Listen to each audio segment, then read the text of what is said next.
and a note hidden in Bailey's jacket. The evidence is undeniable. His wife is in contact with a professional hitman. During a crowded charity gala, he pulls her aside to a secluded balcony. He holds the device up, demanding an explanation. Bailey admits to the contact. She reveals that her abusive ex-husband escaped prison with the sole intent of murdering her. In her mind, the legal system failed to protect her, so she took a lethal shortcut to ensure her own survival. Nolan reacts with professional coldness. He does not offer comfort. Instead, he outlines the elements of a criminal conspiracy. He reminds her that as a police officer, he cannot ignore a felony, even one committed by his wife. Bailey is stunned by his detachment. She argues that her life was at stake, yet he chooses to prioritize the penal code over her safety. She demands to know if he is acting as her partner or her arresting officer. The confrontation ends in a stalemate of silence. Bailey walks away from the gala, leaving Nolan alone under the city lights. By the next morning, the house is cold. Bailey records a message while Nolan stands in the kitchen. She informs him she is moving to the firehouse for the foreseeable future. She explains that his inability to separate his badge from his heart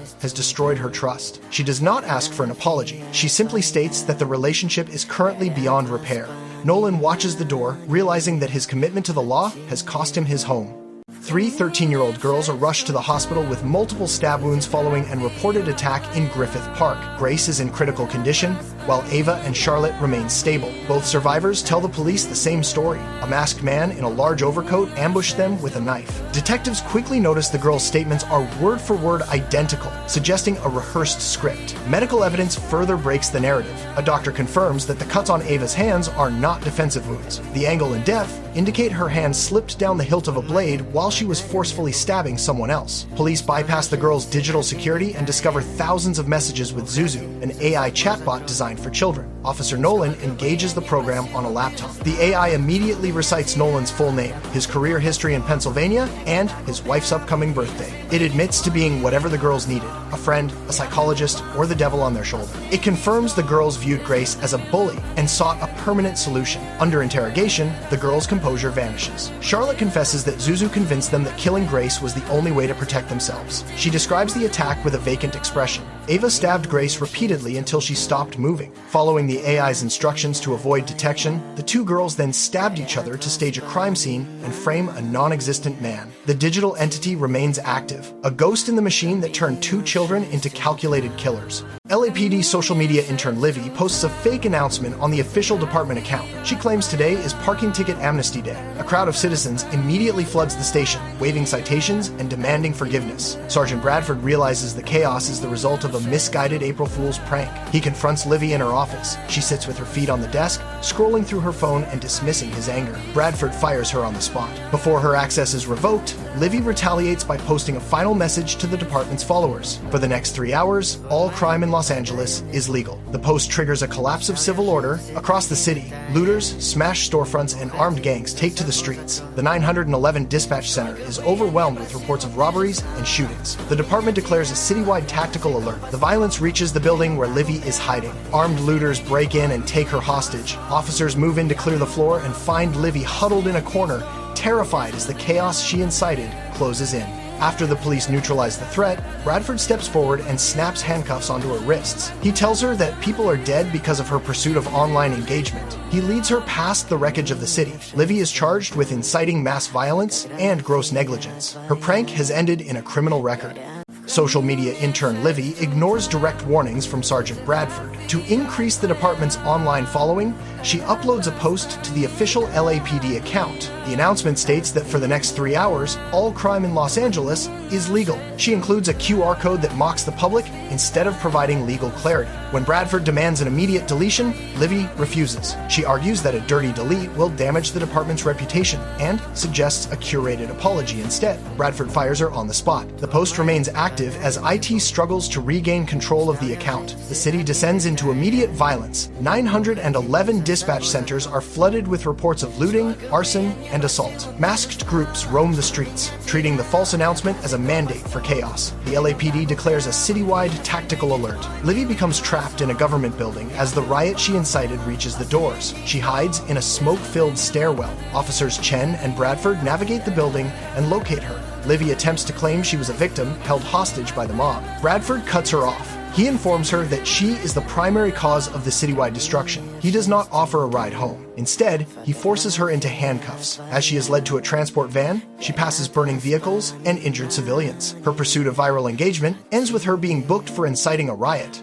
Social media intern Livy ignores direct warnings from Sergeant Bradford. To increase the department's online following, she uploads a post to the official LAPD account. The announcement states that for the next 3 hours, all crime in Los Angeles is legal. She includes a QR code that mocks the public instead of providing legal clarity. When Bradford demands an immediate deletion, Livy refuses. She argues that a dirty delete will damage the department's reputation and suggests a curated apology instead. Bradford fires her on the spot. The post remains active as IT struggles to regain control of the account. The city descends into immediate violence. 911 dispatch centers are flooded with reports of looting, arson, and assault. Masked groups roam the streets, treating the false announcement as a mandate for chaos. The LAPD declares a citywide tactical alert. Livy becomes trapped in a government building as the riot she incited reaches the doors. She hides in a smoke-filled stairwell. Officers Chen and Bradford navigate the building and locate her. Livy attempts to claim she was a victim held hostage by the mob. Bradford cuts her off. He informs her that she is the primary cause of the citywide destruction. He does not offer a ride home. Instead, he forces her into handcuffs. As she is led to a transport van, she passes burning vehicles and injured civilians. Her pursuit of viral engagement ends with her being booked for inciting a riot.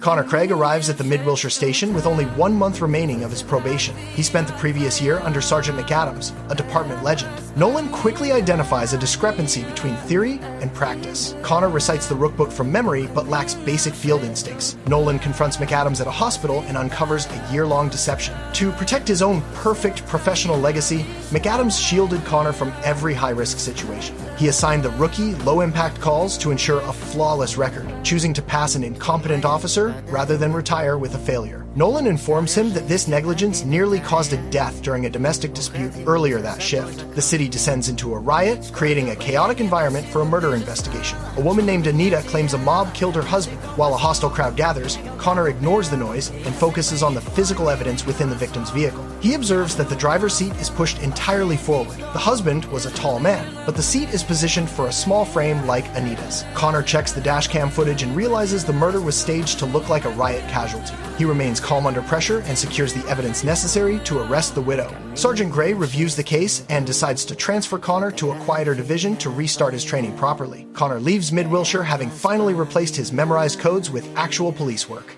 Rookie Officer Miles encounters his old friend, AJ, an NFL superstar, during a routine patrol in a wealthy neighborhood. AJ offers Miles a private security position with a $300,000 annual salary. The massive pay increase is a direct challenge to Miles' career choice, but a silent threat is already active inside AJ's mansion. Sean, AJ's trusted assistant, faces crushing gambling debts and decides to sell out his boss to a crew of hitmen. Sean manipulates the estate's security firmware to grant the killers remote access to the house. He places wireless repeaters throughout the property to track AJ's exact location and ensure the hitmen can bypass every motion sensor. During a party, the armed crew infiltrates the perimeter. Miles notices a breach in the security protocols and hears a muffled struggle from the upper floor. He moves through the mansion, clearing rooms with tactical precision. A violent confrontation erupts near the indoor pool. Miles engages the intruders in close-quarters combat, using his police training to disarm and neutralize multiple attackers. He shields AJ from gunfire and holds the position until backup arrives. In the aftermath,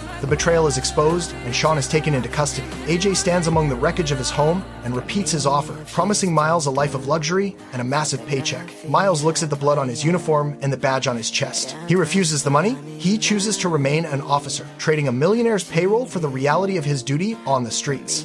Nolan and Bailey prepare for their final adoption interview, but the city has already turned against them. Massive billboards and bus advertisements appear across Los Angeles, plastering Nolan's face under a single accusation: dirty cop. The public scandal moves faster than the truth. Greer, the social worker, arrives with the news. She cites the headlines and the hostile environment surrounding Nolan. She informs the couple that their application is officially rejected. To the state, their home is no longer a safe place for a child. Nolan shifts from hopeful parent to investigator. He follows the money trail behind the media campaign, tracing the funding through a series of shell accounts. The path leads to a high-priced defense attorney. The ultimate source is Liam Glasser, a serial killer currently sitting in a maximum security cell. Glasser is using his remaining assets to launch a preemptive strike. His upcoming trial depends on the credibility of the officers who caught him. By flooding the streets with allegations of corruption, he intends to disqualify Nolan as a witness before the jury is even seated. Nolan confronts the reality of a killer's reach from behind bars. He realizes the lawyer is a willing accomplice in the smear campaign. Nolan does not offer a plea or a deal. He delivers a cold statement of intent. He will dismantle the legal loophole Glasser is exploiting, clear his name for the adoption board,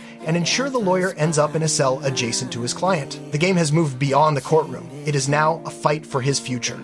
Nolan and Selena pull over a vehicle for a routine traffic stop. A red Ducati motorcycle pulls alongside. The rider tosses a military-grade grenade beneath the car and guns the engine. The explosion is immediate, turning the vehicle into a fireball and killing the driver, Vigo Nash, instantly. The biker disappears into traffic before the officers can even clear the smoke from their eyes. The investigation leads police to a quiet suburban house. Officer Juarez enters the property with her weapon drawn. Inside a back bedroom, she discovers Sadie Nash. The woman is semi-conscious and covered in blood, her hands pinned to a wooden desk with heavy nails. It is a scene of systematic torture. The suspect, Mac Wheeler, hears the police and escapes through the rear of the building seconds before Juarez can intercept him. From her hospital bed, Sadie identifies Wheeler as a professional thief from Las Vegas. Her husband was murdered because he tried to back out of a high-stakes robbery. The target is the mansion of football star A.J. Knox. Wheeler is not just fleeing, he is moving to finish the heist. Police track the Ducati to the Knox estate. As Nolan and Chen move to block the exit,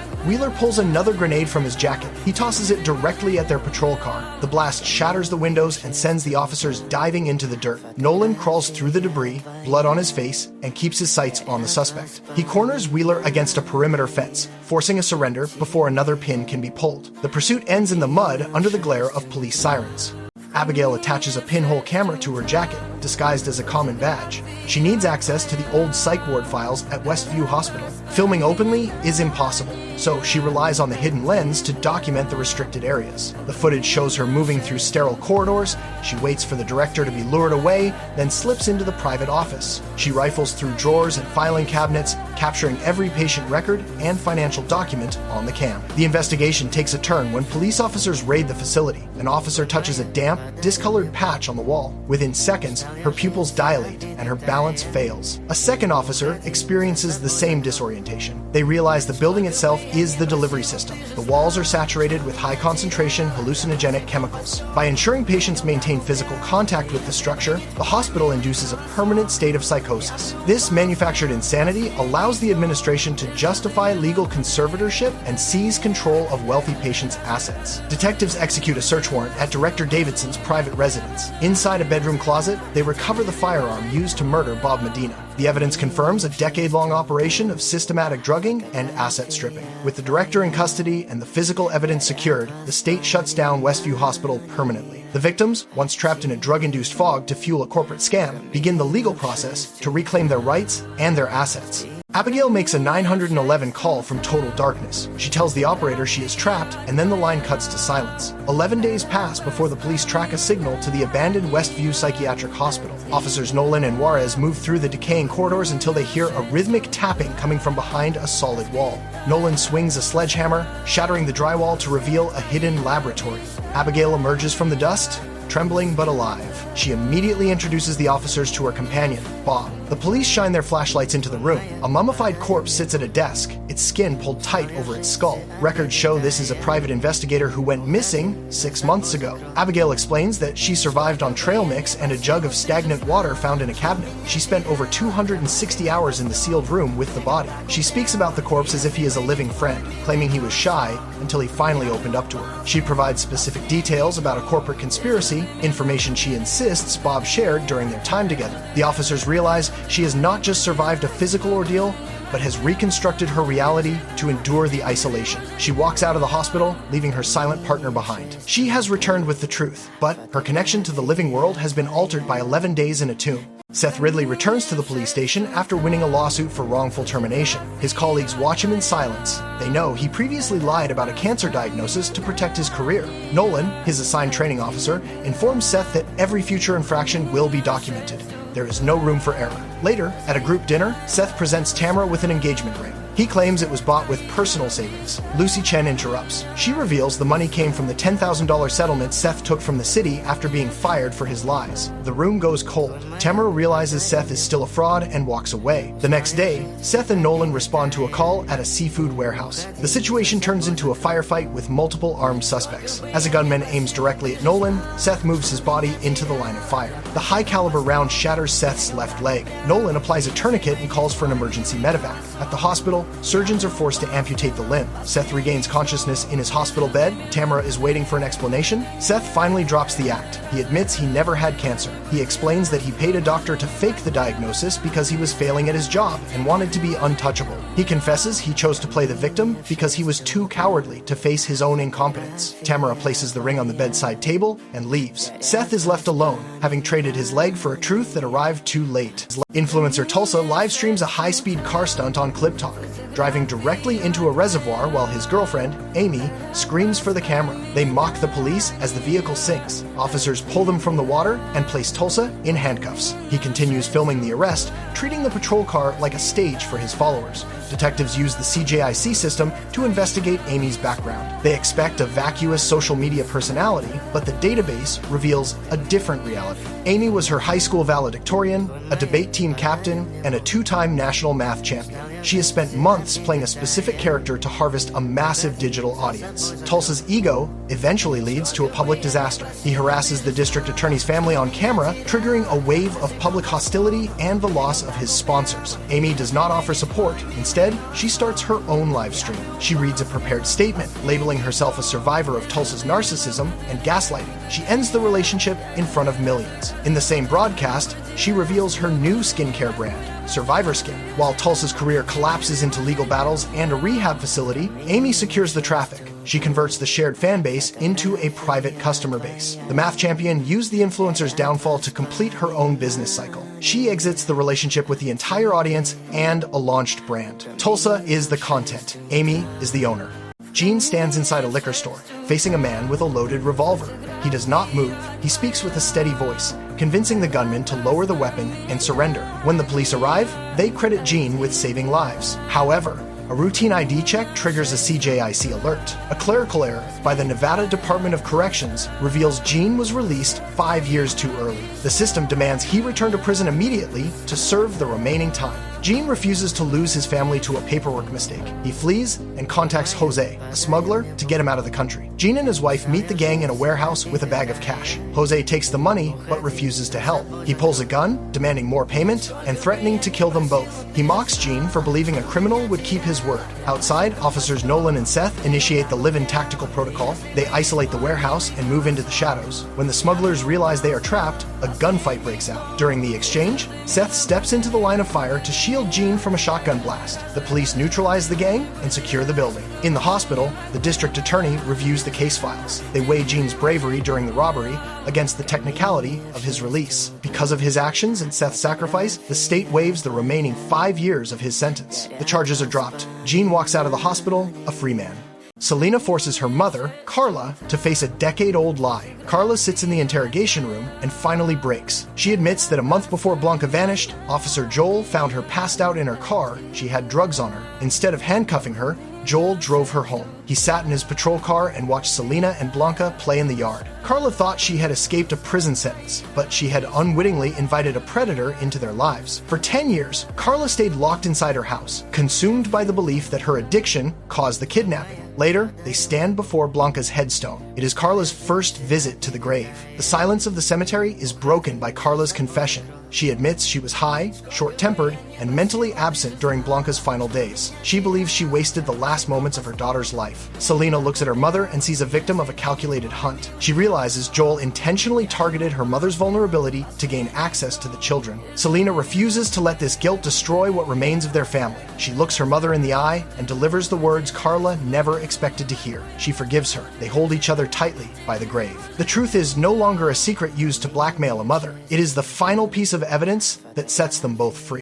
Police surround a derelict house where a suspect named Joel holds young Olivia hostage. They deploy a ball cam, a spherical scouting device, to scan the interior. The live feed confirms Olivia is alive but drugged. It also locates Joel. He is armed with a 9mm handgun and positioned near the back of the room. Sergeant Bradford coordinates the perimeter while Officer Selena Juarez prepares for a high-stakes negotiation. She understands Joel's psychological profile. He is not just a kidnapper. He is a man attempting to replace his deceased daughter through a series of abductions. Selena initiates contact via a phone drop. She avoids direct threats and instead feeds Joel's delusion. She speaks to him as a sympathizer, validating his sick belief that he is protecting the girl from an unfit world. This is a calculated gamble to lower his guard. Inside the house, Joel grows agitated and shoots the ball cam, severing the police's visual link. The tactical advantage vanishes. Selena offers to enter the house to get Olivia out safely. She tells Joel exactly what he wants to hear, that he is a father who only wants his child to be safe. Joel's mental state fractures. As the front door opens, Selena lunges for Olivia, shielding the girl with her own body. The Metro team breaches the house simultaneously. A single shot rings out. Joel is neutralized before he can fire. Selena carries Olivia into the light, ending a decade-long nightmare. The rescue is complete, achieved through cold psychological manipulation and a split-second physical strike. Officer Selena Juarez identifies a precise pattern in a series of child kidnappings. Every victim is 6 years old, every parent has a history of substance abuse,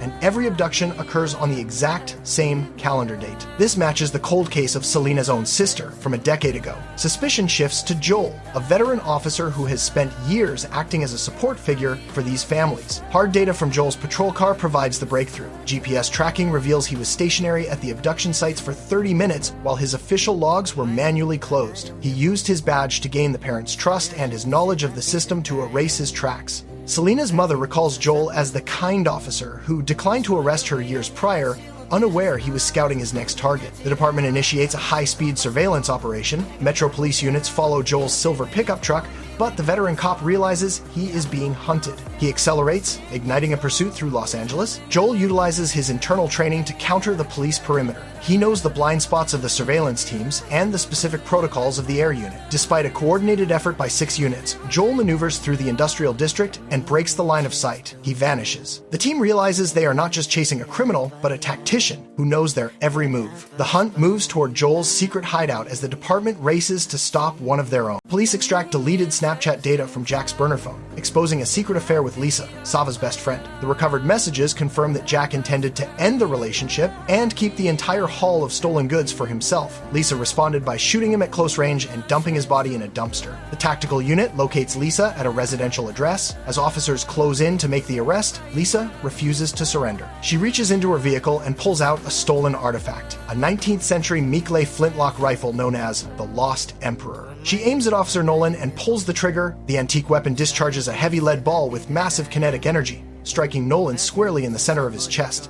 The impact throws him backward onto the pavement. However, the 200-year-old projectile fails to penetrate his modern ceramic body armor. Nolan recovers his breath as his team swarms the shooter. Lisa is tackled and handcuffed on the street. The investigation concludes with the recovery of the murder weapon, but the cycle of manipulation does not end. Sava, having lost both her partner and her confidant, shows no signs of emotional distress. She is already back on her terrace, scanning social media and public records for a new wealthy mark. She treats the murder of her boyfriend as a minor logistical setback. Before the police even finish their paperwork, Sava is already vetting her next target. Sergeant Gray briefs the LAPD on her Tesla. Frank is an ex-guard in his territory and captured 3D. These public weapons are invisible to metal detectors and entirely untraceable. Officer Lucy Chen goes undercover as a chemical salesperson to intercept Frank's supply of unassuming dynamite. Frank is terrified. He tracks her to death, sells her fabricated criminal history, forces her into his car to verify her identity. During a meeting at a restaurant, a drive-by shooting erupts. Glass shatters as gunmen from a rival faction led by Frank's older brother attempts to run. Lucy and Frank survive the ambush. To cement her cover, Lucy uses a police scanner. Сколько бы я не просила, ты же знала, что меня теряла. Я босиком по стеклам бегал так упрямо. Если бы не твой милый голосок, я бы упал, сделав последний вдох. И звезды между планеты, как будто до меня. Я каждый раз загадывал, тебя не потерять. Но больше не могу я позволить себя. Теперь ты больше не умрешь. В камине в 6 утра. Фотография твоя traceable weapons are seized before they can reach the street. Lucy will walks away as the ghost gun facility is stripped bare by federal agents. Officer Thorson sets out to prove his detective potential to Angela by solving cold cases through raw persistence. He begins by manually sorting through a suspect's household trash. Disregarding the filth, he recovers a used cotton swab. He identifies earwax on the tip, which provides the critical DNA sample needed to link the suspect to a crime scene. The investigation moves to a liquor store robbery. The primary witness is a ClipTalk influencer with 4 million followers. The witness refuses to cooperate with standard police procedures, viewing the robbery as a secondary concern to his online engagement. He demands a social media collaboration in exchange for his testimony. Thorson adapts to the witness's terms. He stands in the police station and performs a choreographed dance challenge on camera with the influencer. The trade is successful. After the video is recorded for the influencer's followers, the witness provides the evidence. He reveals the license plate of the getaway vehicle, a silver Accord with a tag starting in 3JR. Thorson records the data and follows the lead. By the end of his shift, Thorson's combination of forensic scavenging and social media negotiation results in 7 closed cases. He presents the final reports to Angela, demonstrating that he can secure results through any means necessary. He proves that a detective's work is not limited to the interrogation room. It extends to the bottom of a trash bin and the lens of a smartphone.